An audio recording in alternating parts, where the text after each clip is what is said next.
Hi, my name is Rebecca Thompson Hitt. I'm the founder and executive director of the Consciously Parenting Project, and this is the Consciously Parenting Podcast. We're going to be talking with parenting visionaries, professionals, and parents to guide you and inspire you to be the most connected parent you can be. Rebecca Thompson Hitt here, founder and executive director of the Consciously Parenting Project, and I am here with Christy Farr, the unruly woman. We have been talking about boundaries. We have been talking about finding your own edges within yourself, your yeses and your nos, and then last week we talked about Uncle Bob and how to deal with outside family members when there needs to be boundaries. And in some ways, it's easier to have those situations where they're outside of us and we can more easily pull back, say we've gone to lunch with Uncle Bob and then we get to go home. And so we have time to mull it over and to think about it and to figure out what belongs to us and where did those other 8 things come from, the other 8 points, where did they come from within me?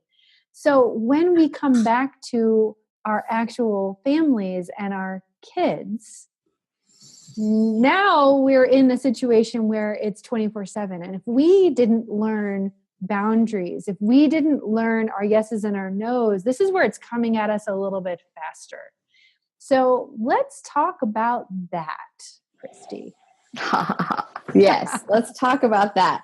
I have said probably even in your company before that I feel like when we have children, we are really giving ourselves an opportunity to reparent ourselves.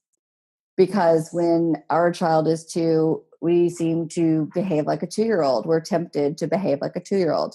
When our child is 7, the things that they're going through helps us sort of reconnect with, aka be driven by the whatever's left over from our own 7 experience. And I saw this some, but nothing really struck me as hard as 3 years ago. I was in a huge conflict with Kira, and she was saying all these things that I've, empowered her to be able to voice her opinions about. And I finally just had to leave. And Diani comes out after me and she's like, "What's going on? All right, tell me what's going on. How are you feeling?" And I actually said the words, "She gets to say whatever she wants to say and do whatever she wants to do. When is my turn? When do I get to do that?" Like here I am like having major conflict with a 15-year-old, and my inner 15-year-old is completely in control. Now, when I say in control, I mean of the inside of me, because I still knew not to say those things to her. I knew not to act out of that from her. And I think that's what the boundaries all come in, right? There's what's happening inside of me. And we want to separate that from what's going on outside of me. What's going on, from my mouth on. What facial expressions am I making? Am I really keeping the old stuff inside and taking space to figure that out, sort that out, and then deal with her for what she's bringing to the table? So the thing that is tricky about parenting is, like you said, it's a little more frequent than the Uncle Bob visits. Yes, it's 24/7. It's like being baptized in fire. Nothing ever was quite as dramatic and intense as parenting in terms of triggering my old wounds. Yeah. And it starts when our kids are really little. In our very first episode on this topic, you talked about parenting, and you talked about, just the inner knowing of, okay, I can't let my baby cry, and I can't, that's a no for me. A yes is picking Seth up and going and being with him. And so there's that internal guidance that we connect with, and, tuning out those other voices as much as we can. And okay, what's true for me? What's true for my child? What's true for my family? And then there's the moment when your precious 2-year-old or 18-month-old or whatever, slaps you or, does something that doesn't feel good. And it doesn't feel good. But what do you do? I mean, I remember being that parent, having that child and, being bitten or, whatever it was. And I think biting was the very first thing. And I'm like, yes, what do I do? I mean, clearly I can't let this kid bite me. Like Right. it hurts. Yes. I don't want to spend the next 18 years with this kid biting me. So I'm clearly going to have to do something, Right. in that moment, that new parent brain. I can't let this go on forever. But, I think that if we haven't experienced those boundaries that we're talking about, wanting our kids to grow up with, then those are the moments that it shows up and we're like, oh my God, what do I do?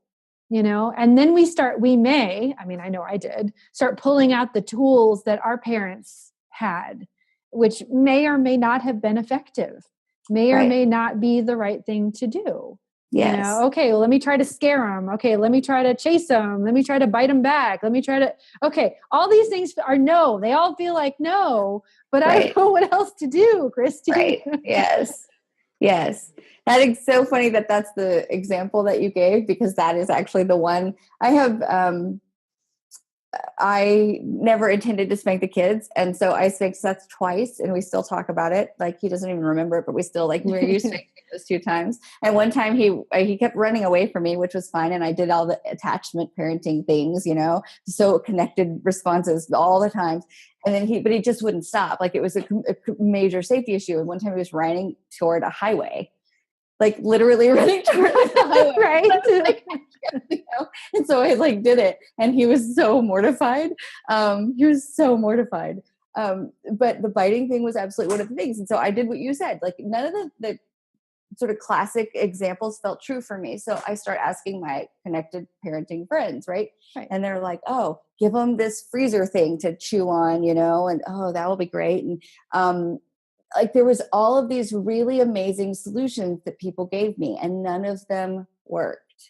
And I felt, he was biting other people all the time, but he was biting me when he was nursing, and it was very triggery. And so I, set him down, and that didn't fix it. Like there was all these things. And so what I found is that I just kept escalating internally, but I think it was mostly a battle between not he and I, but like these different parts of myself that were like, I was losing my mind, and he's biting kids at playgroup and all these things. I was just like, oh my gosh, I don't even know what to do here. But yeah, it really, it's such a firing squad. It's a really tender time. So figuring out what to do with kids to hold the boundaries when they're not verbal and when they're not really understanding you, those early couple of years, like that's hard. But it's been a million years since I was doing that. And I find that those baby things and toddler things, that's nothing compared to the boundaries around, from like 5 on, when we're talking about schoolwork, getting your schooling done, when we're talking about tending your space, when we're talking about family, shared family responsibilities, when we're talking about behavior. Those are the places where I think boundaries are, once you can kind of have those verbal conversations, that's where boundaries became a huge thing. And it's like, I suspect that it's lifelong. I've only gotten to 19, but I suspect that, this is one of those things that will kind of always be there. And as it stands right now, I do almost no boundary stuff with the kids because they're, almost 18 and 19. They're moving out in 5 weeks. And like, it's been forever since we had like really big boundary stuff, but all of those years between 4 and say 17 last week it was all boundary stuff. You said something to me when we were planning this podcast that I may never forget. You said all of the clients that I have that are struggling with external, outside of the family boundary problems, Uncle Bob, they're also having boundary problems with their kids. So this isn't just, I don't know how to deal with Uncle Bob, or I don't really know how to deal with this situation with my kid. This is a me problem, right? And when I can figure out how to do boundaries with Uncle Bob, then I can figure out how to do boundaries with my own kids. And this is vital for, I think, our thriving and also for theirs.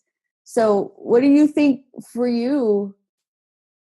Like, where do you go with people in terms of parenting? This is your This is Well, your sweet and spot. I was thinking about what we were talking about last week, where we were talking about those situations where we might stand back and say, that's interesting. Yes. And I think that that's one of the biggest things that we need to take into parenting, after, ouch, you just bit me, wow, that's out of character for you. What's going on for you? Okay. What did that just bring up for me? Oh my God, you totally can't do that. Right. And I have to stop this because I don't want you biting me for the next 18 years. That stuff is ours. That's what comes up. And then the next thing is to start looking at your kids and saying, yeah, that is interesting. What's going on for you? And one of the things I learned from Ray Castellino that has been really powerful, especially with our young kids, but I think it works for older ones too, is how does it feel? How does it feel? So back to your own internal guidance system. Wow, you know what? Actually, when I think about how that felt, I feel angry. So is it possible that my child is feeling angry here? I feel scared. Is it possible that my child is scared? And when we can go there with our kids, then we can start to say, okay, well, is a boundary necessary here? Kind of going back to the same conversation we had before. Does Uncle Bob need the boundary? Maybe not. Right. Maybe not. Maybe in this situation, my child is actually feeling scared. And so maybe I just need to pull him in for a minute. And, and maybe that's all that needs to happen. I'm not letting them continue to bite me, but I'm not shoving them away either, which is, I know that's what, I grew up with, most of us grew up with, you go over there, you're bad, you just did some bad thing. But it's, wow, if you're feeling scared, then maybe I need to pull you in. Mm-hmm. And then just like in the conversation with Uncle Bob, there may be a time where there needs to be some sort of a boundary. There needs to be something that happens here that, can help us to still stay in relationship and be respectful of how I feel as a parent and how my child is feeling because you know what? It doesn't feel good for our kids to run all over us either. Right. And so they often need us to say, oh no, we don't do that. Yeah. Just like you went back to the Seth and biting and the chewing on something, I want to look for what the underlying need is. And so the boundary might be, I can't let you bite me, but you can bite this. Right. Well, and I'm fascinated. Yeah, because I'm fascinated because you were talking about, with little ones, like maybe they need to be pulled in. And I still do that with my teenagers. We had a couple of years ago that Kira was going through a phase. And one night, just some things sort of added up. And I was like, I need you to come home, like now. And we all just sort of sat in the living room like something is not okay. And we're just going to sit here until we figure out what it is. And she, told some things that were going on. And, we responded. A couple of days later, there was another conversation. But it used to be when they were toddlers, I literally would hold them, they would usually dissolve into tears and naps. But now it's still sort of the same thing that I don't know what really happened with me as a teenager. I don't really remember being sent away, but I was allowed to be away enough that there was disconnection. Yeah. And I may have even initiated that myself, but it was allowed. I was able to be disconnected enough to be getting into trouble. And with the kids, it's just my impulse. I'm like, something is happening, and it sort of amuses Diani sometimes because I'm just like, you here, come sit. What's happening? What is happening? I want to talk to you. I want to connect with you. I want to figure out what is going on because you're behaving like a fool, and I don't need to talk to them necessarily about the foolish behavior, but I can tell because of the foolish behavior that something is out of alignment and that they need support regrounding. So it doesn't seem to expire. Same guidelines, toddlers and teenagers. It is. It's so true. It's so true. I mean, I didn't have toddlers at the time that Ray Castellino told me this. And I'm like, oh my God, this is the most useful piece of information ever. Yeah. But I think it's taking one step at a time and seeing, okay, if I stand back and I just say, this is interesting, what's going on with you? Mm-hmm. And then, okay, like then you said, okay, something is wrong here. Mm-hmm. I'm going to pull her in, mm-hmm. Okay, come home. Yeah. Come home. Come sit here. Over here. Right. And what we're doing is that we're pulling them in. And sometimes there needs to be more of a boundary. But I also find that one of the other steps that we often miss is, have we said something to them? So like, as an example, a couple of years ago, my son was in his room and he was gaming, and he was being a little loud. He was a little bit, passionate, shall we say, about the game he was playing. Mm-hmm. And there were, and his stepbrother was sleeping in the next room. Mm-hmm. And so I could have gone in there and said, oh my God, I can't believe you're being so loud, and, turn that off. And, I could have done some, power over, but instead I went in and I assumed that he didn't realize. Yes. And so I walked in and I said, hey, knocked on the door. Hey, I don't know if you realized it, but, Nate's asleep in the room next door. And he's like, oh gosh, I'm sorry. Right. And then, he's, I'll be quieter. And then would you close my door all the way? Yeah. Awesome. Easy. That was the boundary. Right. That was the boundary. Right. And so it's like, I think we need to pay attention to what's the next thing that, let's try this, and not jump to, I need to, take all of your toys away and clean everything out of your room so you've got nothing to play with, because you can't keep your stuff clean. But like, go one step at a time. And, just like with Uncle Bob. Exactly. What's the next thing that I can do or try? Does my child even know that this is happening? Where are they getting stuck? They're trying to get their room clean, but they're completely overwhelmed. There's too much stuff. Okay, so I could come in and power over and say, I'm taking all your stuff away. Or I could say, the next step might be, wow, what do you need? Yeah. Do you need support with your room? Exactly. Yes. Right. Yes. And then, so now it's a different question.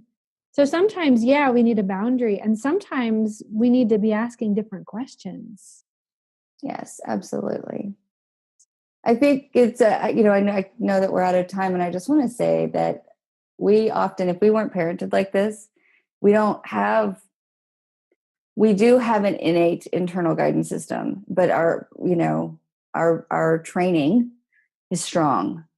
And if you don't have the answers that you need for how to have, more healthy boundaries with your family, or Uncle Bob, or even this, internal guidance system, sort of reconnection. Beep, beep, beep. Yes. Where is it? I'm lost. Exactly.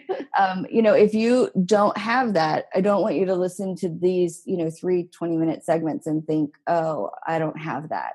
Like, this is just about healing. This is just about reconnecting with yourself and figuring out how to heal, not just you, but like whatever's been done in the past with the kids, that can be healed too. Whatever, less than ideal things we've done, previously, we can still move forward. And the more healing work we do, the more we can share those tools with them. And anything that didn't go ideally in our earlier interactions can be healed. Like, this is not a thing that they have to wait until they're 30 and in the therapist's office to fix. Yeah, don't wait that long. Don't wait that long. This can all be healed. So if you don't have these answers, there are a lot of resources. Obviously, we're 2 of them, but there's lots. So if you need support, reach out to either of us. And even if it's just a list of books that I can send, or, workshops or private sessions, like there's just no shame in this. And there's so much power and healing available. So I just want people to know that if you don't know how to do this, don't freak out. We can help. Right. And I know that, for us, neither one of us did everything perfect. And, we have struggled and worked on this and, trial and error and, messed up a lot of things. And it's important to remember that as we're sitting here now, collectively, we've got, almost 40 years of parenting experience between us. Right. Which is crazy. That is so crazy. But, we're coming to you to share this information so that hopefully it won't take you as long as it's taken us. Yeah, that's the goal here. We're here to shorten the timeline between madness and beauty. Yeah, that's Absolutely. So thank you so much for being with me today, Christy, and for this series. I love any opportunity that I have to connect with you and to share. Just always is such a pleasure. So thank you. Thank you for having me. I love it when you have a need for me. It feels really exciting. I can always be counted on to appear. Indeed. So check out Christy's website if you haven't already. Is it The Unruly Woman? It is theunrulywoman.com. And check her resources out. She's got a lot of great things going on all the time. And if you need space healing or if you want to work a little bit more deeply on some of these things, Christy is awesome. So thank you so much. Oh, you're welcome. Thank you. All right. We'll see you guys on the next podcast. You've been listening to the Consciously Parenting podcast with Rebecca Thompson Hitt. For more information, visit our website, consciouslyparenting.com.